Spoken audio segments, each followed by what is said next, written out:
utalala nini? Kazi yako moyo wewe, na kushanga wewe. Moyo una mashaka, na nina mashaka na wewe moyo. Karibu katika kipindi cha utetezi wa uhai, msikilizaji wa Radio Maria, ikiwa ni siku nyingine tena ya tarehe 15 ya mwezi wa 7 mwaka 2014. Tunakukaribisha katika kipindi cha Pro Life utetezi wa uhai.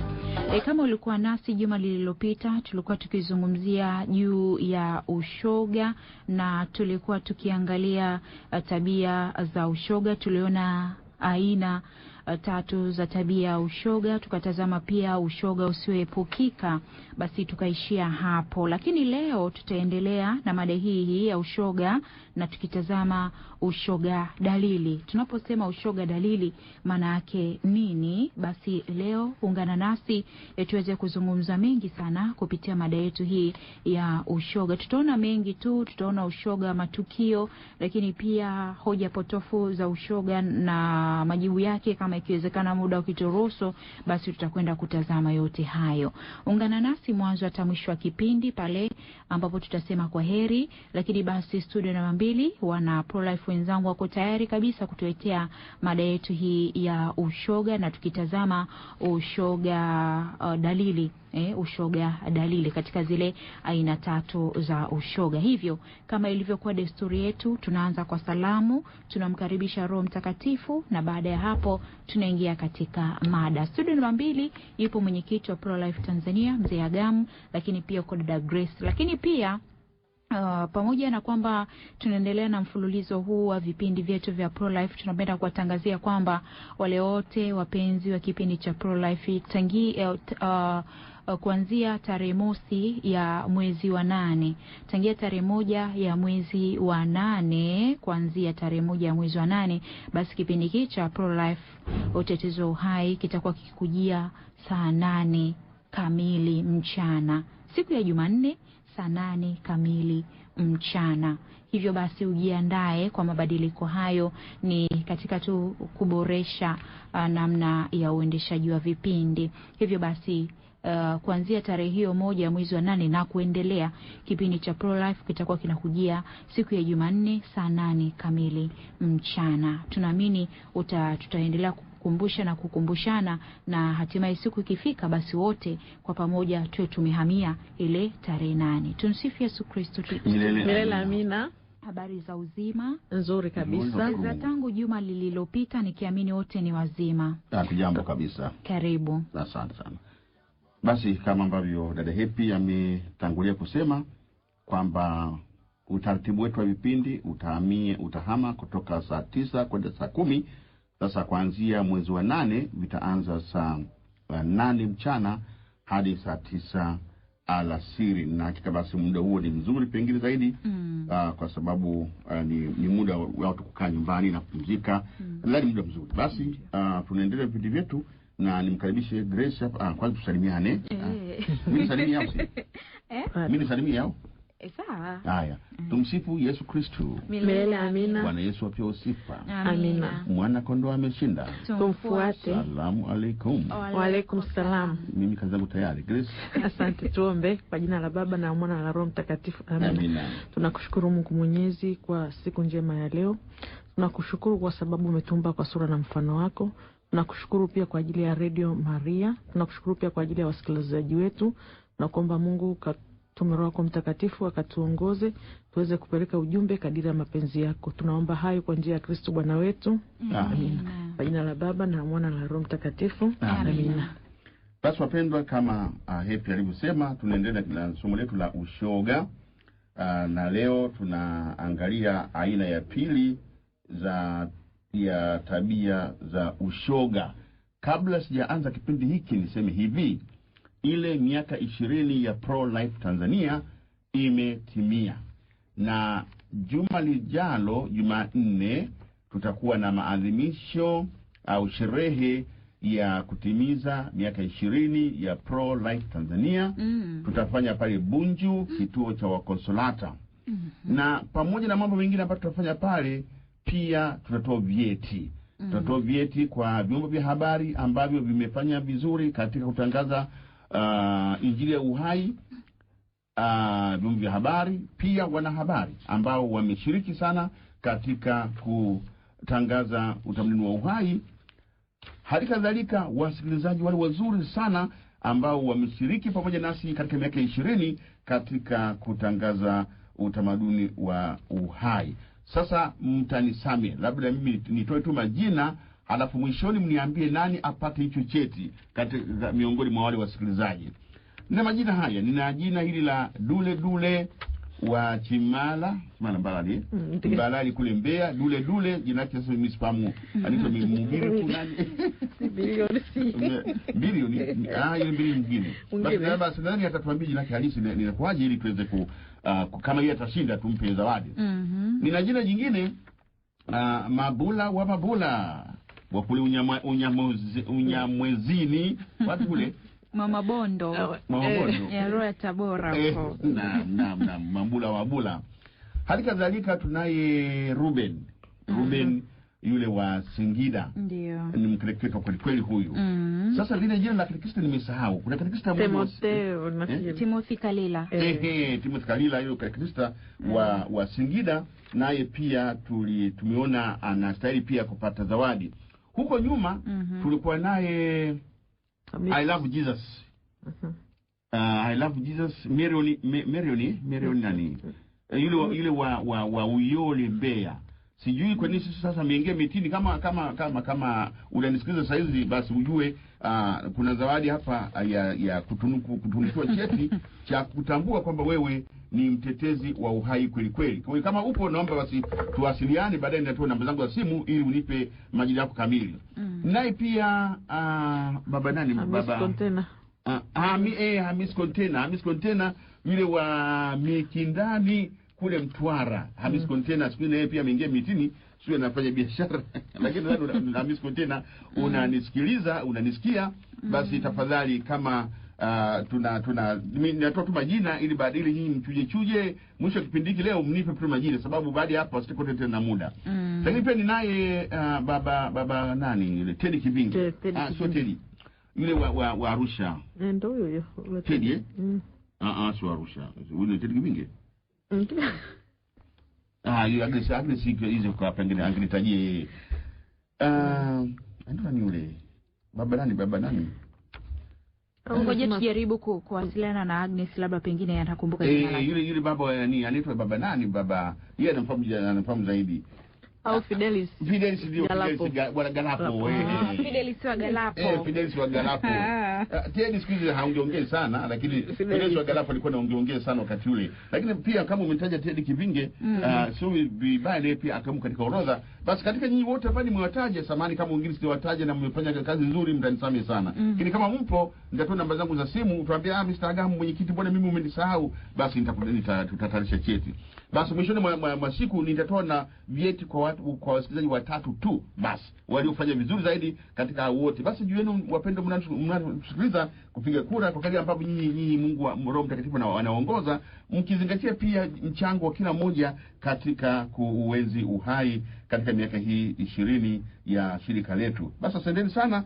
Ngoja sasa tuendelee na mada yetu ile ya ushoga. Juma lililopita tumeongea aina 3 au tabia za kishoga, na tukasema kwamba zipo aina 3 za tabia za ushoga. Na aina ya kwanza ni ile ya ushoga usioepukika, ambapo tulisema ushoga huu unatokana, yani usioepukika katika maana kwamba mazingira yakiharibika basi lazima mmoja atakuwa shoga.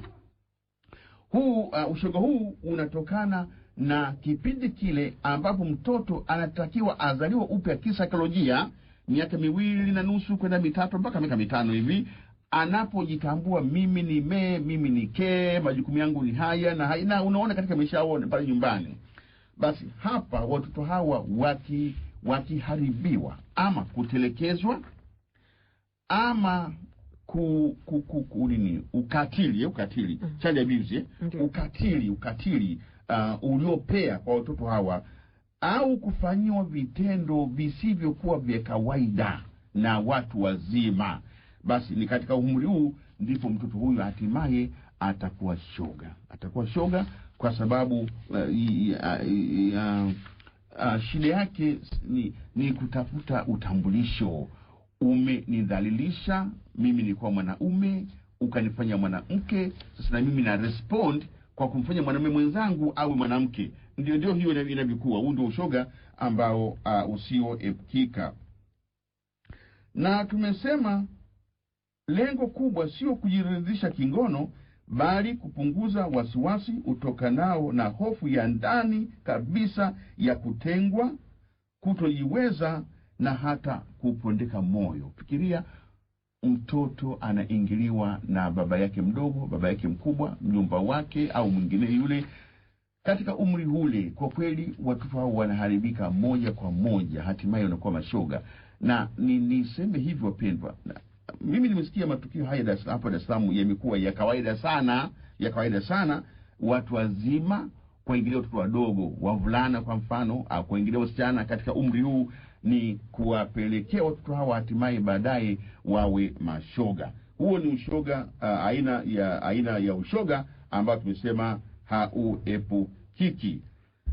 Na mmoja tulifanya majumuisho kutokana na mwanadada huyu anaitwa Elizabeth Mobeli, ambaye yeye anaona kuwa kukua kwa ushoga huu kunatokana na mahusiano yaliyoharibika kati ya mtoto na mzazi wa jinsi moja.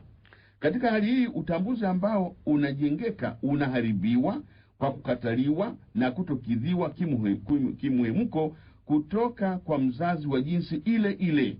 Mtoto anajitenga kutoka mzazi huyo, na hivyo anapoteza kukua kihisi ngono, hisi ambazo kwa kawaida hujengeka polepole kutoka mshikamano kwa mzazi wa jinsi hiyo hiyo. Suluhisho la kuwa shoga ni jitihada ya mtoto kutaka kurejesha na kusahihisha jinsi yake mwenyewe, na hivyo kutafuta mapenzi kutoka kwa mtu wa jinsi yake. Huyu ni mwanadada huyu, mtaalamu huyu Elizabeth Mobeli, akifanya majumuisho kuhusu aina hii ya kwanza ya ushoga usioepukika. Basi mimi ngoja nipumzike kidogo, nimkaribishe mwenzangu Grace aweze kutushirikisha ushoga dalili. Ni aina ya pili ya tabia za kishoga, tunaita ushoga dalili. Karibu. Asante sana ndugu mwenyekiti. Ushoga dalili hujitokeza kama dalili ya tatizo la jumla la kiutu. Hii haina maana kuwa hakuna kasoro ya utambulisho jinsi, ni tu kwamba msukumo mkali wa matendo ya kishoga huelekezwa katika kutatua mgogoro uliojikita kijinsi. Ushoga dalili una pia msukumo, lakini hauna nguvu kama ule ushoga wa aina ya kwanza, yaani ule ushoga usiepukika. Ruth Stephen Barnhouse amefanya majumuisho yafuatayo: 1. Matatizo yatokanayo na kutotosheleza mahitaji ya utegemezi.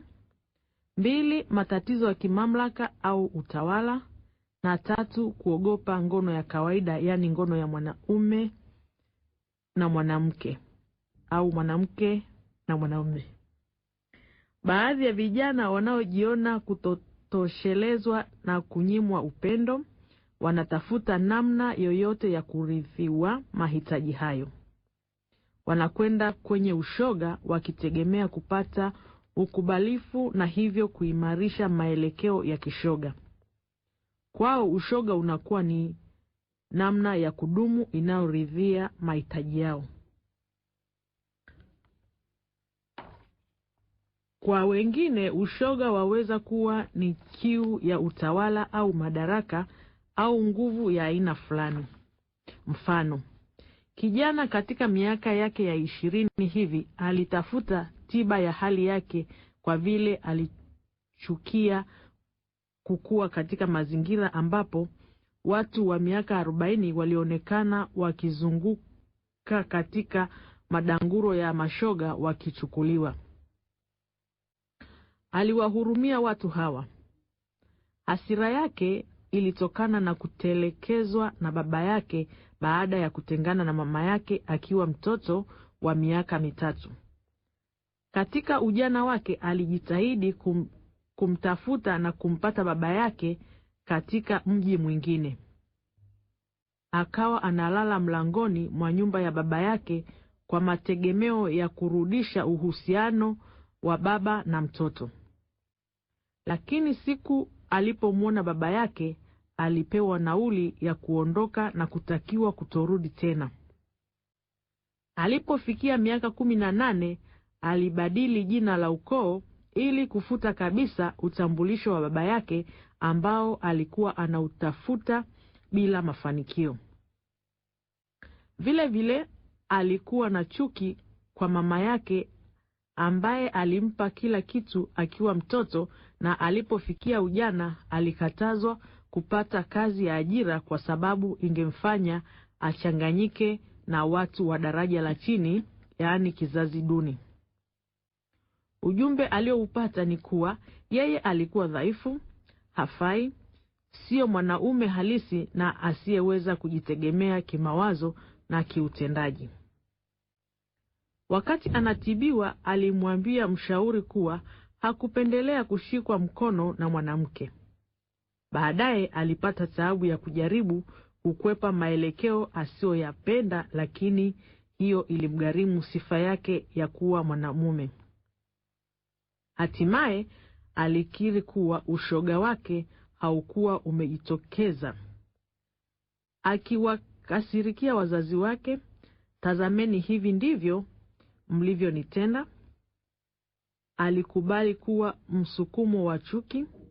Maelekeo yake ya ushoga yalikuwa njia ya kulipiza kisasi kwa wazazi wake ambao aliona wamemwangusha maishani, na pia kujichukia mwenyewe kwa kujiona kuwa ni dhaifu. Naam, huo ni ushoga dalili.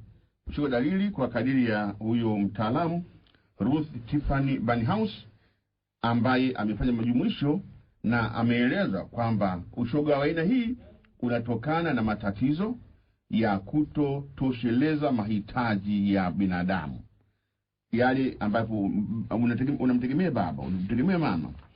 Sasa katika kumtegemea yeye, mahitaji yale ambayo inafanya wewe umtegemee hapatikani. Labda inaweza kuwa mavazi, inaweza kuwa nguo, inaweza kuwa upendo, inaweza kuwa furaha na mambo kama yale, hayapati.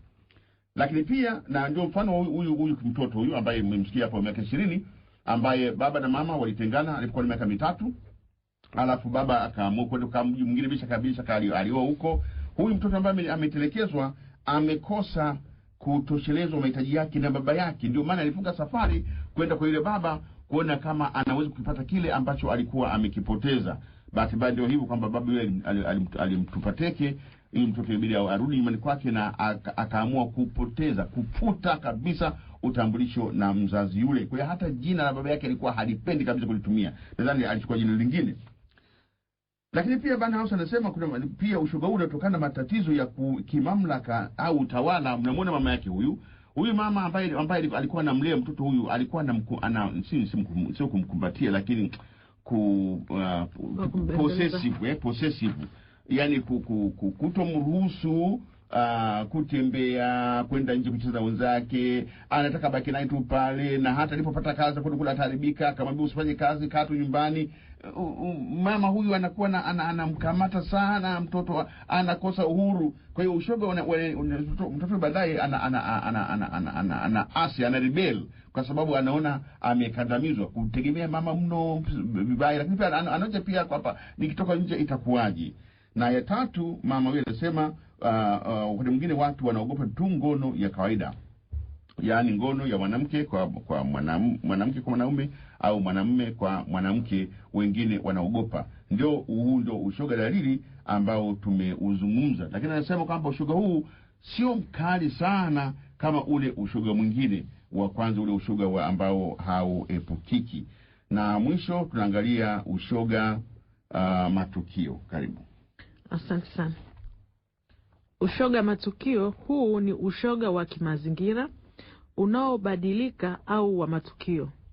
Unawahusu wale wote wajihusishao na vitendo vya ushoga katika vipindi au mara kwa mara, lakini maelekeo yao ya msingi ni ya mapenzi ya kawaida, yaani mume na mke kwa njia ya kawaida. Ushoga matukio hutokea katika mazingira ambapo upatikanaji wa ngono ya kawaida ni mgumu, kama vile wafungwa magerezani. Vijana wanaweza kujihusisha na vitendo vya usagaji kwa sababu ya utukutu na sio hitaji la ngono hisi au mgogoro. Wengine wanashiriki vitendo hivyo kwa sababu ya fedha, kazi au kutokana na mtazamo tofauti wa maadili. Ushoga waweza kuwa ni upinzani kwa maadili yaliyozoeleka na miiko. Ni kama vile watu wanajitangaza kujikomboa na kudai mambo yasiyo ya kawaida. Na ushoga matukio, kama mlimsikia Grace, hauna nguvu kabisa, unatokana na mazingira. Huu ni ushoga ambao unaibuka mahali ambapo, katika mazingira ambapo watu wa jinsi moja tu wanakaa hapo. Kwa mfano, wakikaa wanawake tu mahali pamoja, kuna maelekeo hayo. Wale wanawake wa umri mkubwa au waliokaa pale muda mrefu kutaka kufanya urafiki wa kimapenzi na wanawake ambao wanaingia wapya. Tabia hiyo shuleni, kwa mfano, binti wa form 4 anataka kufanya urafiki na binti wa form 1 au form 2. Hali kadhalika mvulana wa form 4 anataka kufanya urafiki na mvulana wa form 1 au form 2. Tunazungumzia mazingira, hayo ndio matukio. Hali kadhalika magerezani, mtu anafungwa miaka 10, miaka 15. Sasa anapoingia pale ni gereza la wanaume watupu, basi vitendo vile vinakuwa ni kama sehemu ya maisha yao, ni matukio. Lakini kwa ndani kabisa hawana mvuto wa kishoga, bali wanajiingiza kwa sababu tu ya mazingira ambayo wanaishi. Huko nyuma mimi nilipata kusema kwamba kama kuna jambo ambalo wazazi tunakosea ni kuwapeleka watoto wadogo katika shule za boarding. Tunakosea kweli kweli. Na mimi kama mwalimu, ungeniuliza kama ungekuwa na uwezo wa kujenga shule, ungejenga shule namna gani? Kwa kweli ile wazi nilikuwa nayo tangu zamani ya kujenga shule, lakini lazima iwe shule mchanganyiko, yani kuna wavulana na wasichana. Ndivyo Mungu alivyotuumba, kukamilishana hisia zetu, kukamilishana muonekano wetu, kukamilishana utu wetu, mwanamke na mwanaume. Hata Adamu alipokuwa amewataja wanyama wote kwa majina, baadaye anasema, mbona msimuoni wa kufanana nami? Yuko wapi? Ndipo Mungu akamletea Hawa awe wa kufanana naye. Ndivyo tulivyoumbwa na Mwenyezi Mungu. Kwa hiyo ni vizuri kujenga mazingira ambapo watu wa jinsi zote wanachanganyika, wanakuwa pamoja. Na sisemi kwamba nakubaliana na itikadi za umame zile za kwamba 50 kwa 50 sikubali nazo, lakini kwamba uwepo wa wanawake katika mkusanyiko fulani, uwepo wa wanaume katika mkusanyiko mkubwa wa wanawake, nao pia unaleta tija. Nadhani hata wizara yetu, wizara ya maendeleo ya wanawake, watoto na jinsia, nadhani haiongozwi na wanawake tu. Sidhani kama ni hivi. Nadhani pia kuna wanaume mle ndani, nao pia wanaongoza wizara ile. Kwa hiyo huo ndio ushoga, wapendwa, ambao tumeujadili hadi sasa. Labda sasa ingekuwa mashoga wanakuwaje? Huko mitani unaonekana vipi? Vitendo vyao tunavifahamu, au sio? Vitendo vyao tunavifahamu. Pia unaonekana vipi? Basi yawezekana kuna mtu ameniletea simu, ujumbe mfupi, anasema mwenyekiti, mbona kuna watu wamezaliwa na jinsi, yani mwanaume amejazaliwa na jinsi za kike, inakuwa kuaje? Nimesema sijui kama amezaliwa ni mwanaume amezaliwa na hisia za kike kama kile. Sidhani kama hili ni sahihi sana, ila najua kuna ulemavu kwamba inawezekana mtu akazaliwa akiwa na jinsi zote mbili. Hili inawezekana ni ulemavu. Lakini kwamba na hisia za kike, hiyo inatokana na malezi ya aina hizo ambazo tumezisema. Labda ni ule ushoga usiopika unaotokana na kutelekezwa na kunyanyaswa sana na kukaripiwa sana pale nyumbani kwake. Kwa hiyo anahama kutoka hisi zake, anahamisha hisi za kimapendo, badala ya kumwelekezea mwanamke atamwelekezea mwanamume mwenzake, kwa sababu mwanamke anamwona ni mtu mwenye kukandamiza, mwenye mamlaka, mwenye kumpiga na nini. Kwa hiyo anakinai, kwa namna fulani anamuogopa. Ndio hiyo sio, wakati mwingine mtu anaogopa tu ngono ile ya kawaida. Kwa hiyo pendwa, nitaka tu niseme yale sasa. Lakini kule ambako sheria zimetungwa kuhusu za mashoga, wameruhusu ushoga ukubalike kisheria. Hapa kwetu nadhani hatutafika siku kufanya upuuzi huu wa kutunga sheria za kipuuzi kuhusu ukiukaji wa maadili. Sifikiri hivyo. Mashoga wao baada ya kuwa wamefaulu katika majimbo kadhaa kule Marekani na hata nchi za Ulaya, sasa wanadai kuondoa sheria zote zihusuzo ngono na kuruhusu ngono kati ya wakubwa na watoto. Unaona ulivyo, yani ujinga mmoja unazaa ujinga mwingine. Kwanza wanaume kwa wanaume mmehusiana, wanawake kwa wanawake mmehusiana. Sasa wanasema hii haitoshi, tunataka wakubwa wahusiana na watoto wadogo.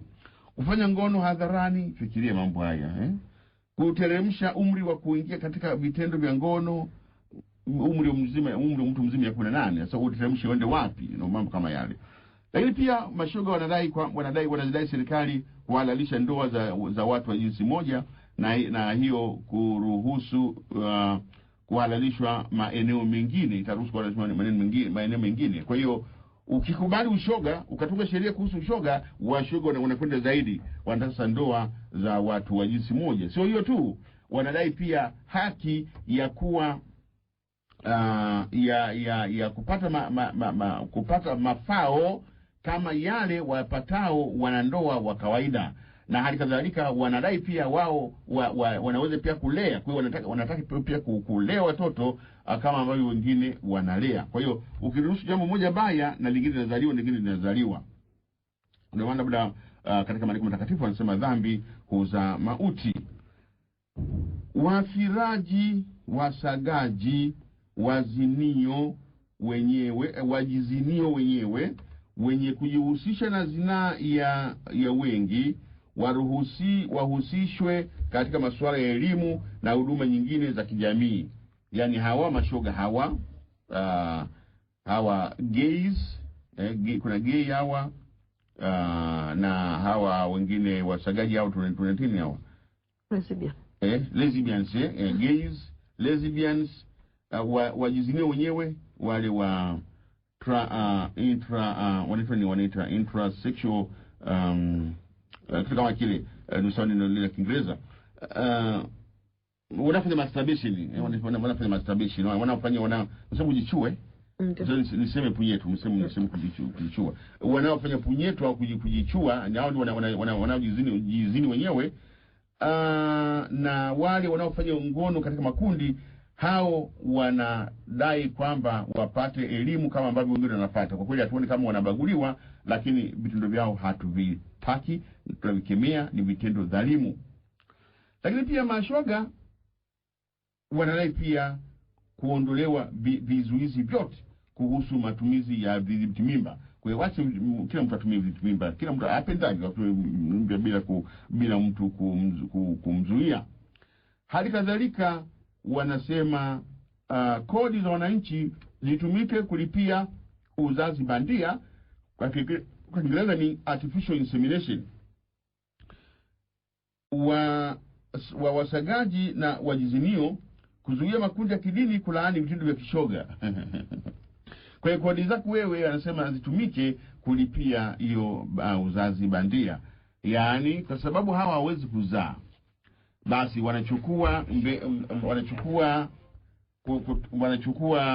mbegu au vijiai kutoka sehemu nyingine na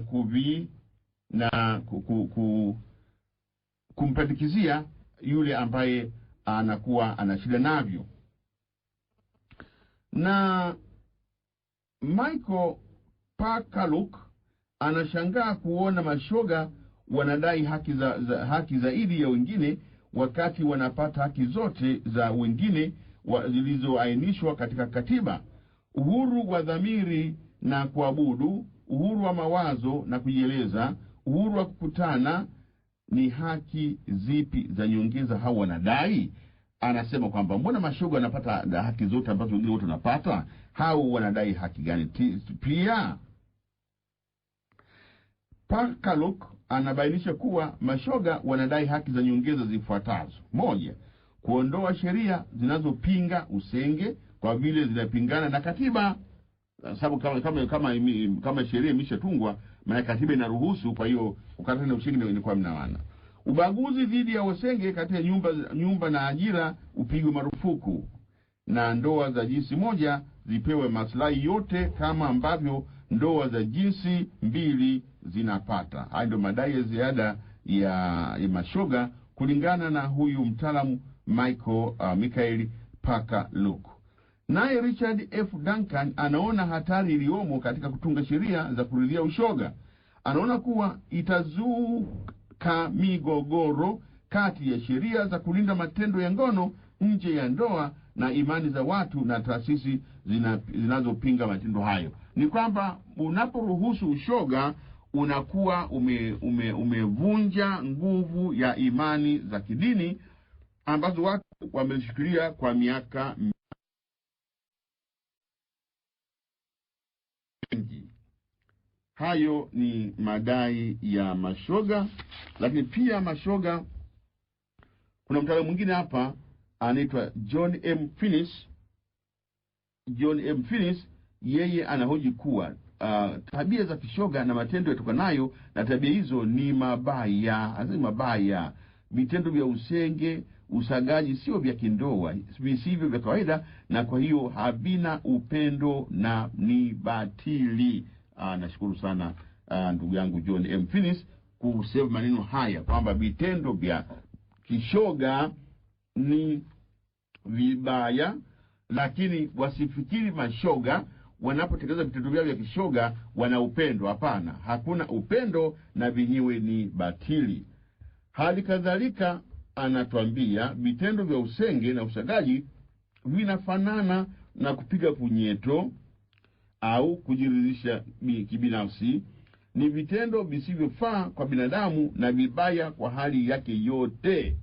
Vitendo vya ushoga ni vibaya kwa mwanadamu, kwa binadamu, na ni vibaya kwa hali yake yote. Basi wapendwa, wataalamu wetu hapo wameanza kutushirikisha kwamba mashoga utawatambuaje?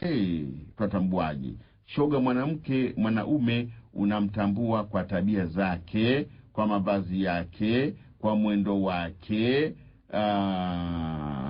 namna anavyo muonekano wake, basi unajua huyu ni shoga. Kuna watu wamenipata kuniambia, sio kama ni kweli, sio mtanisame kama niseme tu kama nilivyosikia, nimeambiwa kwamba hata hao binadamu, watu hao wanaume wanaovaa masuruali zao mlegezo, yani wanavaa chini ya matako, wanasema kwamba makalio wanasema kwamba hata hao wanaovaa suruali chini ya makalio ni kwamba wanatangaza ushoga. Wanasema mimi niko tayari wakati wote, ndio maana wanaacha makalio matako kalio inapata shida. Basi wanaacha wazi. Nimesema naomba msinihukumu kwamba nimesema mimi nimesema, yani niliosikia kwa wenzangu kwamba mtu mmoja alinishirikisha kwamba usone vijana bwana, labda wakwetu hawajui maana yake nini, lakini wale ambao walianza wale Marekani wale, kwa kweli ilikuwa ni tangazo la ushoga kwamba tazama ni utambulisho, ni identity ya utambulisho kwamba wao, kama ambavyo tunasema katika pro-life, uhai zawadi ya Mungu, mali ya Mungu, na wao unajua kama ni mashoga basi wanaacha suruali chini, wengine wanafanya vitu vingine. Mimi nilipata kuona shoga mmoja na alihifadhi jina lake, ana jina la kiume lakini alilitohoa likawa jina la kike, na mambo aliyofanya alipo nijongea mimi, maana yake nilikuwa nafanya utafiti, basi ni kwa kweli sikuweza kuamini kabisa. Yani nimekwenda ujimbani kulala usiku, nilifikiri sana kwamba kweli tumefika hatua hiyo kwamba mwanaume unatenda kama vile ungekuwa mwanamke kweli. Na ndio maana katika ule ushoga usiopika unaweza kukandamiza, lakini ukalipuka baadaye. Ndio unasikia askofu amevua nini ile kofia yake ile, akaiweka pembeni, halafu akaamua kwa mwanamke, akaolewa. Mpaka unashangaa, askofu mwanaume unaolewa, inakuaje? Kumbe pengine tunalaumu matokeo badala ya kushughulikia chanzo chake. Basi dada Happy, sasa bado muda mfupi. Sisi basi walao tulitaka tuwasilishe mada hii leo kwa mtindo huo. Tumeongea aina mbili za mwisho za ushoga au dalili za ushoga, ushoga dalili na ushoga matukio. Hali kadhalika tumezungumza mashoga hawa wanadai kitu gani na jinsi wataalamu wanavyosema kuhusu ushoga, na somo letu la mwisho litagusa ubaya wa ushoga. Basi mpendwa unatusikiliza, sisi hapa studio namba 2 tunapumzika hapa. Nikikusalimu katika jina la Bwana wetu Yesu Kristo, na nimkaribishe mwenzangu Happy studio namba 1 aweze kuwakaribisheni kwa ajili ya mchango wenu wa mawazo. Kumbukeni tu kama tulivyosema kwamba kuanzia mwezi ujao vipindi vyetu vya utetezi uhai vitakuwa vinarushwa hapa Radio Maria Jumanne hiyo, lakini itakuwa saa 8 mchana hadi saa 9. Hali kadhalika msisahau kuniambia ni watu gani watatu kati wale ambao nimewataja wanastahili kupata tuzo ile ya kutoka ProLife, tuzo ya miaka 20 ya ProLife Tanzania. Dada Happy, karibu. Asante sana mwenyekiti na dada Grace kwa maelezo haya ambayo umeweza kutoa. Wakati mwingine unaweza kusema mbona ameongea lugha kali sana, lakini ndio hivyo tena. Kwa hiyo msikilizaji, naamini tumefuatilia pale tulipoachia juma lililopita. Tumeangalia ushoga dalili kama ambavyo amesema mwenyekiti, ushoga matukio, lakini hoja potofu za mashoga na majibu yake tumeweza kuyapata. Lakini pia wao mashoga wanadai nini, tumeweza kuona pia ni vitu gani ambavyo wao wanavidai katika hali hiyo ya ushoga aliyokuwa nayo. Kwa sasa ni nafasi ya kwako wewe msikilizaji ambao tumeiweka na tumekutengea muhimu. Ninaamini hutakiwi kuikosa. Tuweze kushirikiana kwa pamoja, tuweze kuliokoa taifa hili la Tanzania. Kwa mchango wako wa mawazo, amini kwamba utakuwa umeokoa wengi zaidi kujiingiza katika masuala ya ushoga na usagaji. Kwa hiyo karibu tushirikiane pamoja kupitia zile namba zetu za simu, yani 0222771734 na 0784313587. Mwenyekiti, labda niulize kitu. Hawa ambao umesema kwamba wasisahau kukwambia ni watu watatu ambao watatakiwa kupewa zawadi na ProLife, watatumia utaratibu gani wakati wanakuja kutoa mawazo yao, ndo waseme kwamba fulani anatakiwa kupata ama vipi? Au umewawekea utaratibu gani? Nitatoa namba zangu za simu. Sawa. Wanaandikia ujumbe mfupi. Haya. Basi wakati huu msikilizaji, tushiriki, tulenge katika somo. Tuachane na zile zawadi ambazo tunaandaliwa. Tuachane na zile zawadi ambazo tunaandaliwa. Mwenyekiti atatoa namba zake na nyinyi mtasema kwamba fulani anastahili, fulani anastahili, fulani anastahili, wakipata watatu. Halo. Yesu Kristo na happiness mleo. Milele amina. Habari ya kwako? Habari za utume. Ni njema kabisa. Katekista? Ndio katekista. Karibu sana katekista. Nashukuru kwa elimu nzuri ambayo mnaendelea kuelimisha mambo ya ushoga. Nipa naomba kwamba kweli kama nchi, kama jamii, kama mtu mmoja yakatea mambo ambayo hayana maadili mazuri katika jamii yetu, kwa sababu nao wanadai haki. Sasa tukubali tu, maana yake tukubali mmonyoko wa maadili na tujue kwamba ni chukizo mbele za Mungu, ni waasi, maadili ambayo haleti heshima kwa binadamu, ambayo anadhalilisha utu na binadamu. Ndio. Kwa hiyo msimamo kama ile nchi ya Uganda ambayo imesimama kwa miguu yake, imepinga swala hilo kabisa la mashoga, na sisi na msimamo. Hata ukitishia wengine wanasema hakuna misaada, hakuna ufadhili, tunaweza tukasimama kwa miguu yetu na tukatembea tukaishi vizuri katika jamii yetu. Milele amina. Asante katekista Timothy Kalila. Amina, asante. Ni mdau wetu huyo, ninaamini mawazo yake yamepokelewa. Hello. Tumsifu Yesu Kristo. Milele amina. Habari ya kwako? Salama, habari leo? Ni njema kabisa. Ni nani huyo? Unaongea na katekista Charles Mkumbo kutoka Songa Iramba. Katekista Charles, karibu. Asante. Mimi ningeomba tu wanadamu kwanza kabisa tumuogope sana Mwenyezi Mungu. Najua Mwenyezi Mungu ametuumba kila mmoja jinsi alivyo. Hata tunapobadilisha tabia, tunakuwa mwanaume na kuwa mwanamke, Mwenyezi Mungu hapendi kitu kama hicho. Tumshukuru Mwenyezi Mungu kwa sababu kila mmoja ameumbwa kwa upendeleo wake. Tuishi kama apendavyo Mungu, tusiishi tupendavyo sisi.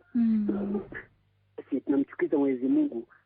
Kuondoka katika dunia hii, tunataka kwenye jehanamu ya moto wa milele. Kumbe basi tumshukuru Mungu jinsi tulivyoumbwa na tuishi jinsi Mungu alivyotuumba sisi tuwe hivyo. Asante. Asante sana katekista. Asante. Haya. Hello.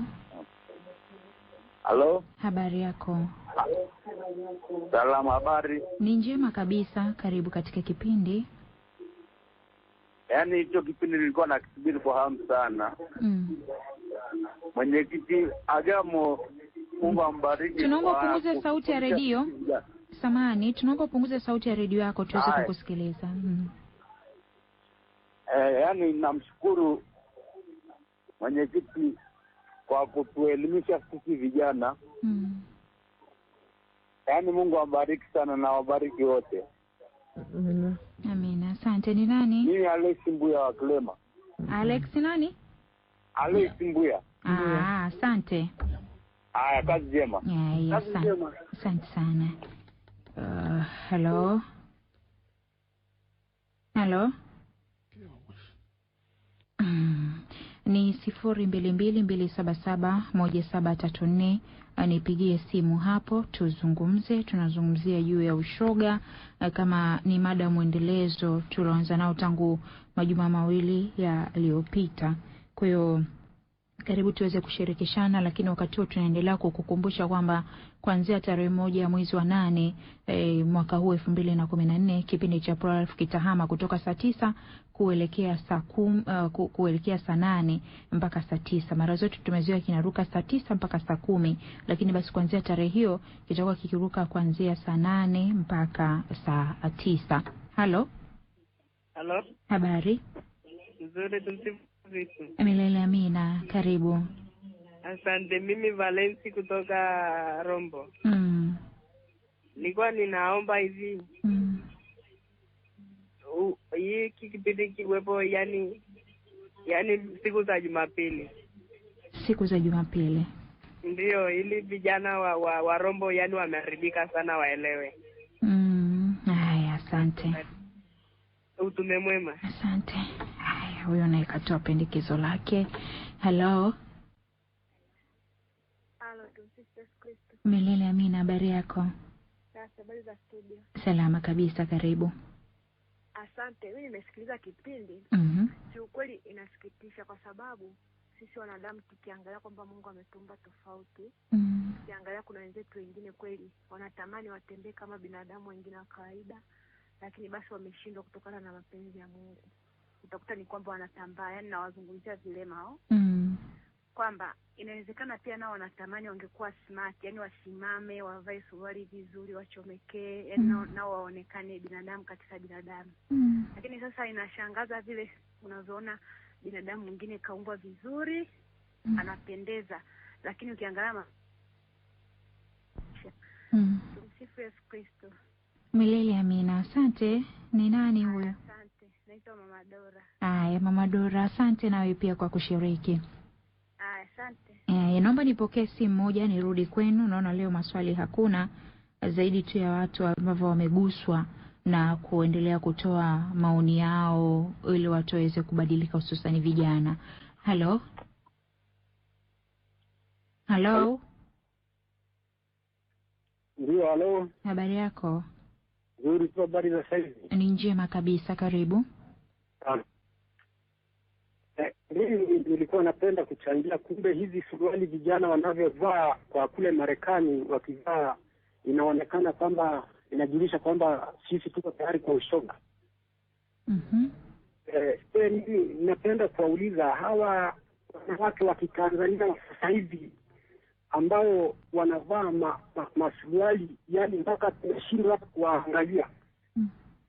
Je, wanamaanisha kitu gani? Nilikuwa nataka labda mzee Mwagama hapo ambanulie ili niweze kufahamu zaidi. Asante. Ni nani? Mimi naitwa Edward Shila, nikipatikana Ilibadaru, mkoa wa Manyara. Haya, asante. Asante sana. Haya, mwenyekiti. Sasa ndugu yangu Edward, nikushukuru sana kwa swali hilo. Nimesema hivi kwamba kule Marekani watu walioharibikiwa kiakili, waliochanganyikiwa, ambao wakajihusisha na mambo ya ushoga, moja ya viashiria vyao, ya vitambulisho vyao ni vijana hawa ni kuvaa suruali chini ya matako. Kwa yanapotembea chini ya makalio. Makalio jamani, tunasema makalio. Makalio.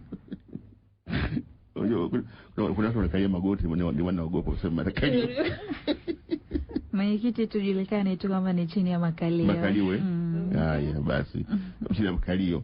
Basi wanavaa suruali chini ya makalio, basi wanajipambanua kwamba wao ni mashoga. Sasa hapa kwa Tanzania sifahamu, ndivyo nimesema labda pengine vijana wangu wa Tanzania hawajui, wanadhani fashion ni mtindo wa kuvaa suruali chini ya makalio, wanafikiri ni fashion, kumbe kwa kweli ni asili yake ndio hiyo ambayo nimekuambia. Na nimeshukuru sana kwa michango yenu. Nimeshukuru sana. Labda tu swali ambalo litakuja baadaye ni hili, hawa ambao tayari ni mashoga tutawasaidiaje? Ndio. Basi lisitajibu leo swali sababu tutakuwa na kipindi cha namna ya kutoa huduma kwa watu ambao wameathirika na ushoga. Bado mwanamke jamaliza ile swali la kwamba je, wanawake wanaovaa na chini ya makalio. Maana yeye hakusema chini ya makalio. Yani alisema tu wanavaa suruali hadi unashindwa kuangalia. Maana kwamba nao ndogo chini ya makalio. Na unasemaje? Sijui kama sifahamu ni nani ambao tunataka kuangalia. Labda aliyevaa suruali ambayo inafuata kontua za mwili. Ndio kontua. Muondoko. Labda hao ni wale ambao watu ambao wamechanganyikiwa nadhani. Na sio ajabu ikawa ni tangazo ama la washirati au ya namna fulani kutaka mtu atambulike. Unajua shida hawa ni kujitambulisha, yani ile identification kwamba mtu umtambue. Utamtambuaje? Basi mojawapo ndio hiyo ya kuvaa vitu vya ajabu, kuvaa heleni, kusuka nywele, ni kingine. Yote hayo kalikiti hivi na paka shadow mdomoni. Wanapaka squeeze. Lipstick wanapaka lip shine. Na wengine wanavaa mapambo miguuni na nini. Basi ni namna ya kutaka watu wawatambue kwamba sisi tuko hivyo. Lakini kwa kweli ushoga wenyewe kama nilivyosema unahusu vitendo visivyo vya kawaida, vitendo batili vya binadamu ambavyo kwa kweli tusingetegemea angevifanya. Ndio hawa wanajihusisha na sasa mtanisame maneno haya jamani ya kibiblia, ufiraji, usagaji, wanaopiga punyeto, kuna wale ambao wanafikia hatua ya kubadilisha jinsi. Alikuwa mwanaume anakuwa mwanamke, aliyekuwa mwanamke anakuwa mwanaume, na au nao pia wamo. Ngali nikupata swali siku ile kwamba wanaweka wanatoa wapi kama ni mwanaume hiyo kiungo cha kiume anakitoa wapi, kinakuwa hai au kinakuwa kimekufa. Basi unajua sasa na teknolojia imefika mahali kwamba watu wanaweza kufanya hata kilichokuwa kimekuwa duni hafifu kikahuishwa na kikafanya kazi kama kawaida. Inawezekana vile. Manake pia nione siku hizi kuna pia madodoki yametengenezwa, madodoki ya kiume, madodoki ya kike, watu wanafanya humo. Ni mambo yale ya kipagani ya yesoko ya kimaadili. Kwa hiyo sio kama ni swali lake. Kwa hiyo hata hao wanawake ambao wanavaa vitu ambavyo nguo ambazo zinamuondoa katika sifa yake ya kuwa mwanamke, katika tabia yake ya kuwa mwanamke, alafu anampeleka kwa namna fulani kujitangaza jinsi asivyokuwa na maadili, basi yawezekana ikawa ni dalili hizo za kishoga. Usule wa anayeomba kipindi kirushwe Jumapili. Anayeomba kipindi kirushwe Jumapili, mpendwa, vipindi vimepangwa kwa kadiri ya vimepangwa na wahudumu wetu.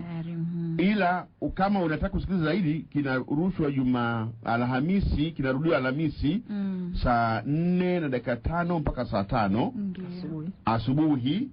Kinarudiwa pia Jumamosi saa 5 mpaka saa 6 usiku. Kwa hiyo kama umekosa Jumanne mchana pale, basi sikiliza Alhamisi au sikiliza Jumamosi. Asante sana mwenyekiti. Dada Grace, na lolote la kuongeza? Hapana. Hakuna. Haya, asante sana. Basi kwa hiyo juma lijalo tutatazama ubaya wa ushoga. Naam, namba za simu. Juma lijalo, hebu mwenyekiti ongeza hapa. Naam, tuna ni namba zile za simu ili mniambie kwa siri nani anastahili kupata ile cheti cha tunuku ya miaka 20 ya Pro Tanzania kwa msikilizaji, kwa wasikilizaji bora. Basi namba zangu za simu ni 0713 609641 na nyingine 0755841003. Naomba unipe majibu wiki hii, juma hili tu, kwa sababu Jumanne ijayo ndio tunafanya zile sherehe, maadhimisho na sherehe ya miaka 20, na ndipo tutakapotunuku hivyo vyeti. Kama hutakuepo hapa we mwenyewe, sababu nitakupigia simu, lakini pia unipe jina lako kamilifu, au nitakupigia simu. Kama hutakuepo, basi nitakutumia kwa njia ya sanduku la posta. Na labda tukumbushe yale majina ambayo tunayo yale majina ambayo walao sisi tunayo kwa muda mrefu tunaye Dule tunaye Mabula wa Mabula, tunaye I Love Jesus, tunaye na mwingine Hamis Container, tunaye Wagalapo Fidelis Wagalapo, Katekista Timotheo Kalila, tunaye Ruben Shamdia na Ruben na Teddy Kavinge.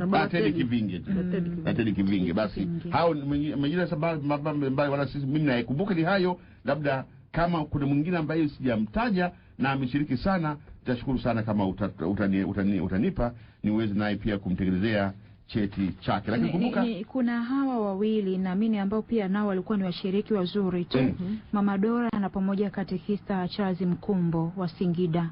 Nao hawa pia ni washiriki wetu wazuri tu wa kipindi cha Pro Life. Okay, nashukuru sana basi. Basi katika hao wote tutatunuku vyeti kwa watu wa 3. Kama ambavyo unajua ilikuwa mashindano ya kandanda duniani katika timu 32 ameibuka mshindi mmoja. Msikilizaji, tunakushukuru kwa namna pekee kwa kuweza kutega sikio kusikiliza kipindi cha Pro Life ambacho ni ukuenzi kutetea uhai, tukiwa na mada nyeti kabisa, mada ya ushoga. Tumetazama mengi sana, lakini ikimpendeza Mwenyezi Mungu tutaendelea tena na mada hii na tutatazama ubaya wa ushoga. Hapo kutakuwa na hoja, tutaangalia hoja za kibiblia. Biblia inasemaje kuhusiana na masuala haya? Lakini je, kanisa nalo katika mafundisho yake linazungumza vipi katika masuala haya ya ushoga? Lakini pia hoja za kimaadili kimpendeza Mwenyezi Mungu, lakini pia uwajibikaji binafsi, nini kiweze kufanyika hapo? Basi tutakuwa tukizungumza katika kipindi kijacho. Zaidi ya yote, tunakushukuru kwa kuendelea kuisikiliza Radio Maria, kuitegea sikio na kuweza kufaidika na vipindi vizuri ambavyo vinatujenga, vinatuimarisha, lakini vinatufanya tuweze kuwa na hofu ya Mungu. Nimekushukuru sana mwenyekiti pamoja na dada Grace. Asante sana. Kwa niaba yao mimi naitwa Happiness Bileo, nikutakie jioni njema, lakini pia usikilizaji mwema wa vipindi mbalimbali kutoka hapa Radio Maria. Wewe hapa duniani utengano kati ya Mungu Baba na sisi wanadamu, wasi unaoikumba dunia ni kazi yako moyo, ubarakano katika ndoa, utoaji wa mimba, utupo kwa watoto majalalani ni kazi yako moyo.